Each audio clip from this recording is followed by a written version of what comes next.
Urban just said that you guys, at this point of the year in the past have been off recruiting and you're gone. Yeah. And now that there was an emphasis of staying and at least being here one time a week on Fridays to, be with some of your young guys. Can you tell me a little bit about I think that's important. It's called development of your players. When you get some extra time spent with your young players, whereas talk about life skills, talk about their academics, it's so important to do that. And so I think it's a great idea. We'll come off the road Thursday night, sleep in our own beds, and then Friday come in and work and find our guys to spend time with. Is there also a perk for you to maybe be in town with your family a little bit for one extra day? That's great too, but I think really just being around the players, especially the young players, they need my hand every time we move. So I'm glad to come in town and spend time with those guys. One last thing, how can you guys afford it if you're recruiting at the highest level and you've done things the way you've done them for a long time? How have you guys rationalized or come to the conclusion that you can afford to not be on the road that day? Well, I tell you this, and we're going to do a bang-up job for 4 days recruiting, and I think we will. And so one day on Friday we can make that up if we need to, but I think we'll find a way to get it done. Larry, how much progress did your unit make this spring? I thought they made a lot, especially the guys on the inside. Really was the evaluation for the inside guys. We've taken 2 guys, moved them inside for the very first time. Different world, different way to play. And at the end of the day, at the 15th day, I thought they really improved. I thought Devon Hamilton, I thought BB really came along as we moved forward. Jay Sean Draymond really did a nice job behind Tracy playing. So I think those 6 guys did a great job for us. The end position, felt pretty comfortable with the end position going in with Jalen, Sam, and Darius Slade, and then Taekwon being out. But we felt very comfortable that we'll be okay at the end position. Then we have a young player like Jonathan Cooper that comes in. He adds to the value of what we're doing, and then we get Rashad Berry that comes over. So you feel pretty good with the group coming in. Now it's just kind of wait for Nick Bosa to show up. Larry, Coach Meyer confirmed for us that Donovan Munger looks like his football career is done. And just how tough is that to deal with? And you talk with Donovan? I have. We're talking several conversations with Donovan. It's tough.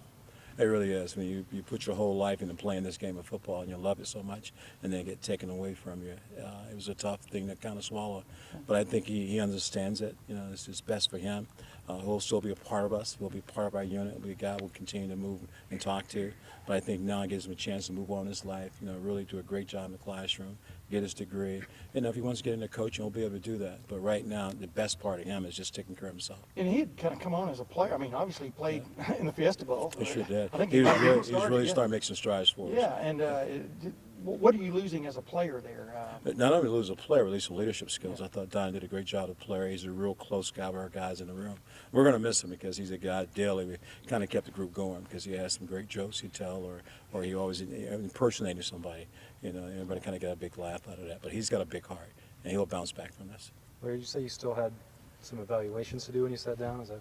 Yeah, what are we doing right now at the end of the season? We're doing player evaluation of all our players. So every guy that plays for me come in and we do our evaluation, and it's about an hour process before we get everybody out of there. So I got about 4 more to get done here today. So that's what I'm doing right now. I'm just trying to set the bar for their goals for the summer and for the season coming up. How do those all work? I can't. If somebody maybe didn't have the best spring, I can imagine that might be an uncomfortable conversation. Not necessarily. What you try to do, I use videotape as a great teaching tool because you can show the good things that I never said the bad, the need to improve area. And then you can show it to them on videotape. When they see it, understand the technique, I go, wow, the light comes on. The good thing about our system that they can take those clips I show them, I can send them to them on their iPads, they can watch them. So it really gets them prepared, for what they have to do going into the summer, get ready for fall camp. So to me, it's a blessing to be able to do that. And then you give them some personal goals. Each guy got a personal goal about what they have to expect to do and what their goals going into the season. Are you going to be able to go to Chicago with Joey next week? Or? I'm hoping I can. I'm hoping I'll be able to do that, yep. How anxious are you for his little brother to arrive? Very anxious. And why is that? Are you expecting with his the genes doesn't, the apple doesn't fall too far from the tree. You know that what he has that is in there. I've had a chance to work with Nikki at camps, and I've been spending some time with him, talk to him. We're really engaged. I think he's got a chance to be a special player. Now, he's got to come here and do it. Progressing the same way? He is so far ahead right now in his knee. It's really ridiculous. I think the doctor's even surprised by how far ahead he is. So now the thing is kind of slow him down.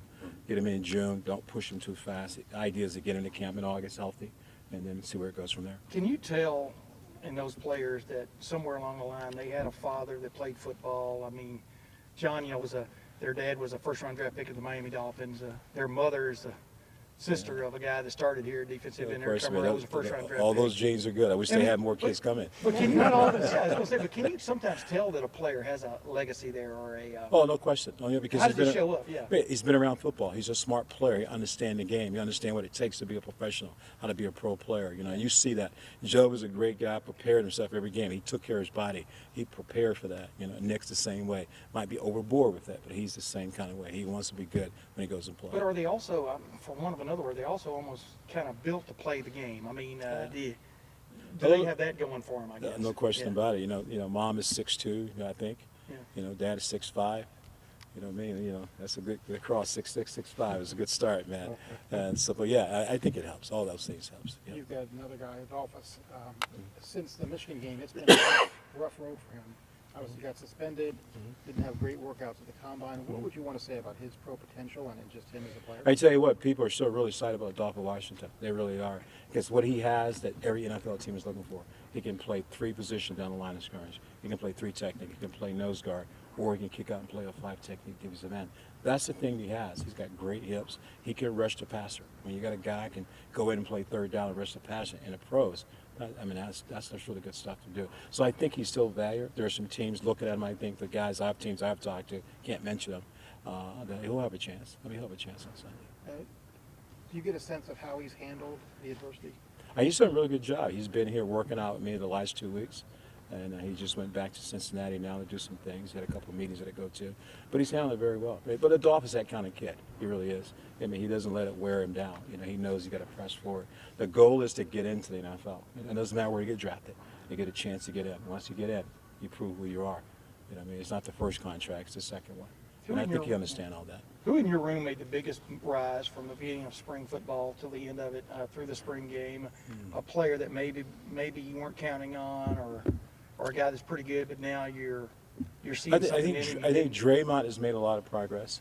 I think Jay Sean has made a lot of progress and see him develop because they're both at 2 different positions. Yeah. You know, for the first time learning how to play inside. I thought they did a really good job. BB is a guy I thought was going to come along, and he has. And so I think there's quite a few guys I've been really impressed. Tracy Sprinkler has been mind-boggling in the sense of his progress. Is moving forward, really taking a leadership role and really kind of grab the unit and just kind of pushing them forward. And he's really come along himself as a player. You know, we talked to you a couple weeks ago about this, but I was wondering, with Jay Sean, has he taken the bit? I mean, he was recruited as a big-time defensive end. You know, and has he really taken the bit of moving inside? Oh, no question about it. And how does it show up, I guess? Well, first thing you got to think about, when you take a guy from the outside to the inside, you bring his speed to the inside. That's the first thing. The second question you ask, and Mick can do this better than I can that guy put on weight? Can his body hold 275 or 280? We think he can. He's 275 right now, so he can hold the weight. Now you take a guy who's got those kind of twitches on the inside. It's just really now teaching him how to fit blocks, how to get off blocks. But everything is there to do it, and he's done a great job of handling it. And was it important for him to have some success, you know what I mean, this spring to kind of verify that No he made the question move? about it. 'Cause No question with the about little it. bit we got to watch, I mean, he seemed to have in the one-on-one battles with the guard, he seemed to relish that. Yeah, it's called confirmation. So I think what he got this spring was confirmation of what he can do if he continue moving forward. We're not out of the woods yet. He's got a lot of potential and growth to do, but that's why we have the summer to get him ready for it. Yep. Thanks, Larry. Yeah, appreciate it. Yep, you got it.